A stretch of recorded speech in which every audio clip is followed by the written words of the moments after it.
Washington Institute and Executive Director Robert Salthoff for inviting me to exchange views today on Somaliland and the future of the Red Sea.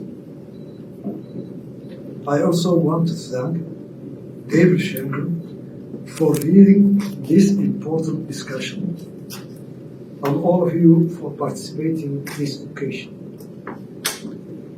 I'm joined today by several members of my cabinet, including Foreign Minister, Interior and Security Minister,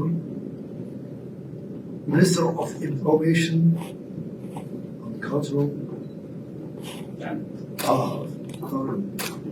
my advisors. We came here to Washington to meet with the officials in the Biden administration, Congress, and institutions like yours to convey one simple message. Congress, our simple message is our ultimate goal is an international recognition for Somaliland. But as a first step, we seek strong engagement and partnership with the United States of America.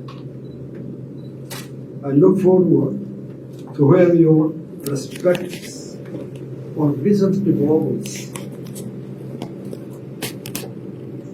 in the Horn of Africa through the Middle East lenses, following a few introductory remarks.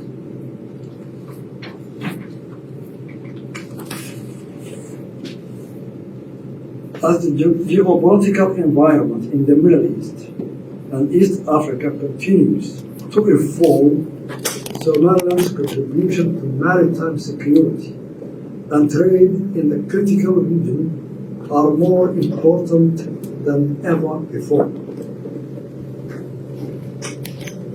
Many regional players, particularly those in the Middle East, like the United Arab Emirates, Turkey,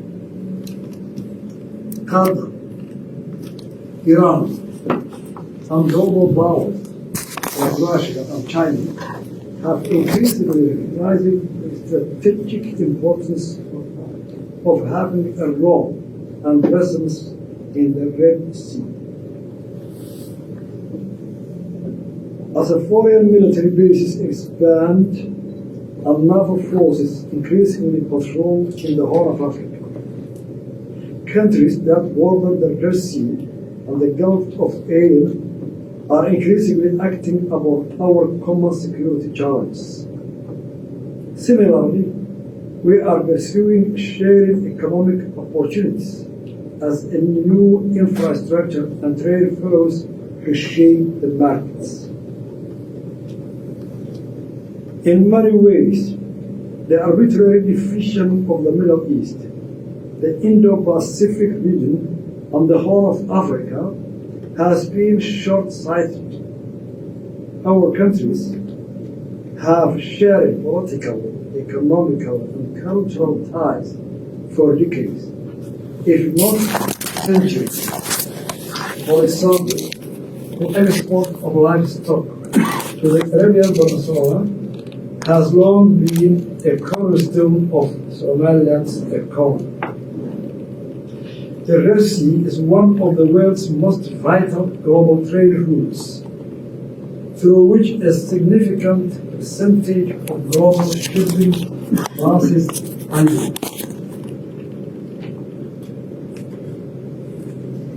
A large portion of the world's oil passes through Bab el-Mandeb, as well as considerable trade between Europe and Asia.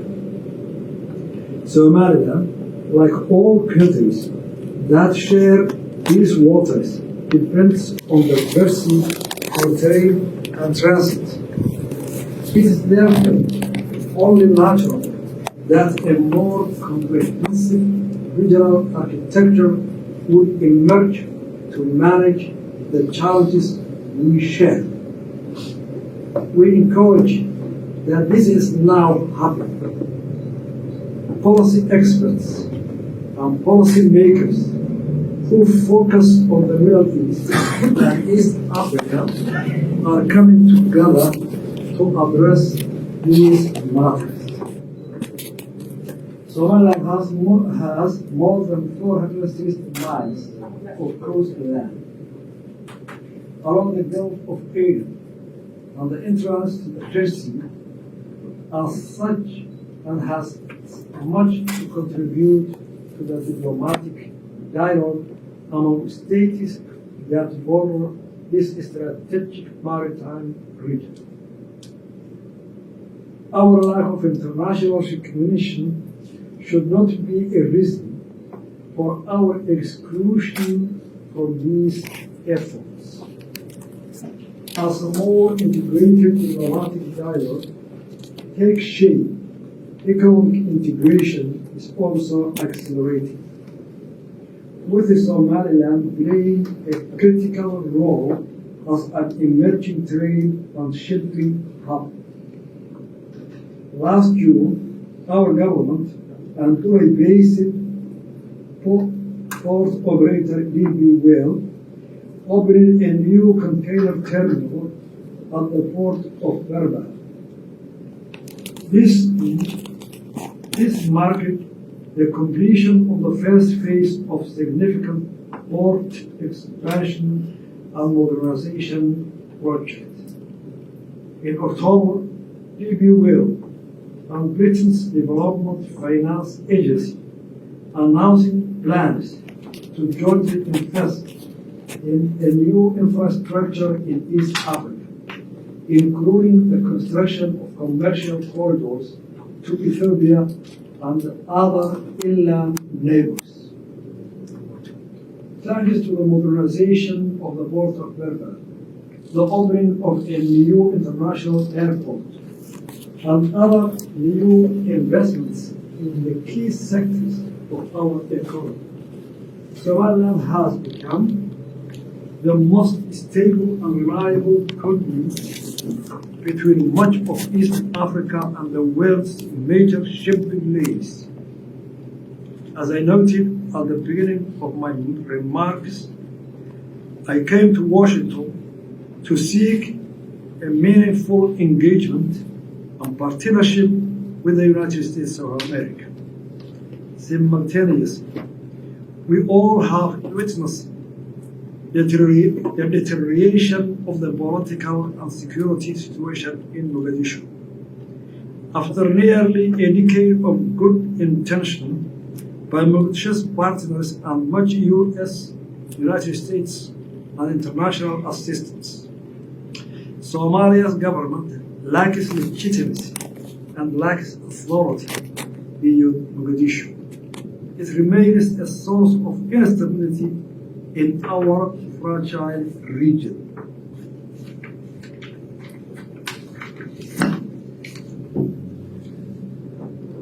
This failure is provoking new evaluation of policies that previously embedded more direct engagement between the U.S. and Somalia.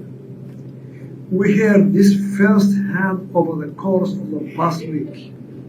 In my meetings and consultations with the U.S. government officials, I was encouraged by their interest in closer relations with Somaliland. The Biden administration has agreed to deepen cooperation on key shared objectives, including maritime security, counterterrorism, humanitarian assistance, environmental protection, and business promotion. Much of this will directly inform our role in the region. Our delegation received an equally warm welcome in Congress, where Somaliland today has more friends than at any point of our history. Last week, a bipartisan group of senators introducing the Somaliland Partnership Act, and similar actions were taken in the House of Representatives. These bills will require the defense and state departments to study the feasibility of a security partnership between the U.S. and Somaliland. This truly signals a new chapter in our relations with the United States. Our friends here understand that in a troubling region that continues to face instability, poor governance, and threats from terrorists, the successes of Somaliland are no small achievements. We are grateful for their continued engagement and support. From regional security and intelligence cooperation to democracy promotion and economic development, the objectives and values sought by the United States align entirely with Somaliland's vision for the Horn of Africa. I look forward to discussing how together we can advance these shared priorities. Thank you very much.